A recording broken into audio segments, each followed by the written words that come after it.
They barely looked at her when she walked into the shooting range. It was mostly regulars that morning, guys in branded ear protection and shooting jerseys, talking loudly about recoil, ballistics, and match scores.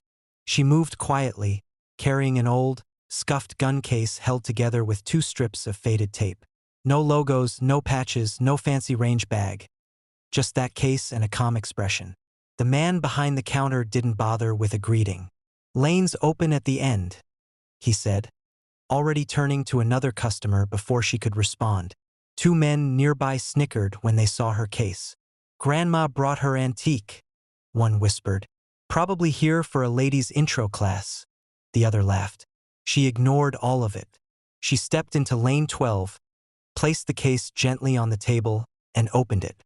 Instead of the relic they were expecting, inside was a classic but impeccably maintained M1911, steel frame gleaming beneath the worn edges. The grip panels were original wood, darkened by time and use. A group was gathered 3 lanes down.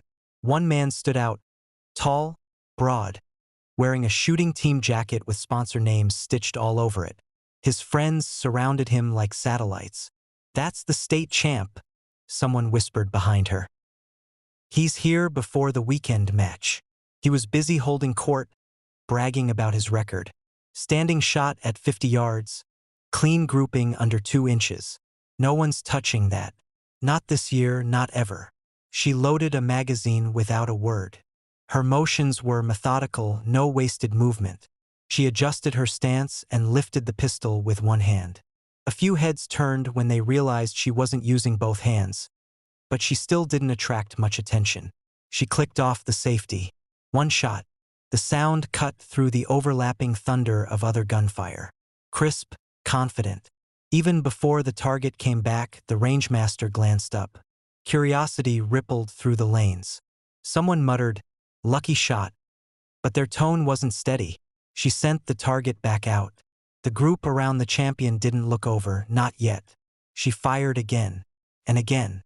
Each shot almost identical in cadence, like she was matching the rhythm of a metronome only she could hear. The rangemaster stopped what he was doing and stepped forward. A few shooters lowered their guns.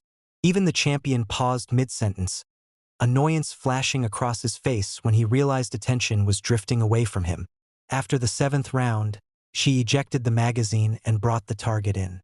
7 holes, all through the same bullet-sized tear at the center. Someone swore under their breath. Another dropped his pistol magazine onto the floor without noticing. The champion's friends started whispering, glancing back and forth between lane 12 and the man in the jacket. She didn't look at anyone. She simply replaced the target and loaded a fresh mag. "Hey!" the rangemaster called out, voice louder than the room noise. "Ma'am, what distance is that?" She glanced at the marker. 75 feet.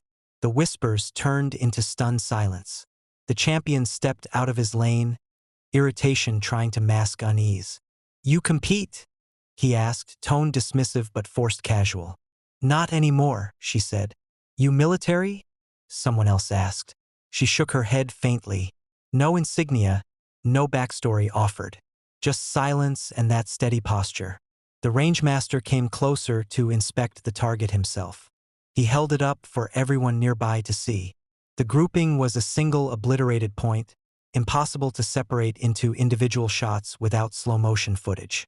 "That's not possible," the champion said loudly, more to his friends than to her. She sat up again. One-handed, same stance, same calm face. She emptied another magazine, not in a flurry but in measured, surgical shots. When the target came back, even the champion didn't deny what he was looking at. Someone finally asked the question that had been simmering. "Who taught you to shoot like that?" She locked the slide back and examined the chamber before answering quietly. "My father," she said. "He was a range instructor." "Military?" The champion prodded again, desperate to reclaim ground. She looked at him for the first time. "Olympic team. Before they called him to train yours." The champion's expression faltered. A few of his friends suddenly remembered they had things to do on the far side of the building. She packed up slowly, wiping down the pistol with a cloth so worn it was almost transparent. As she closed the case, The rangemaster cleared his throat.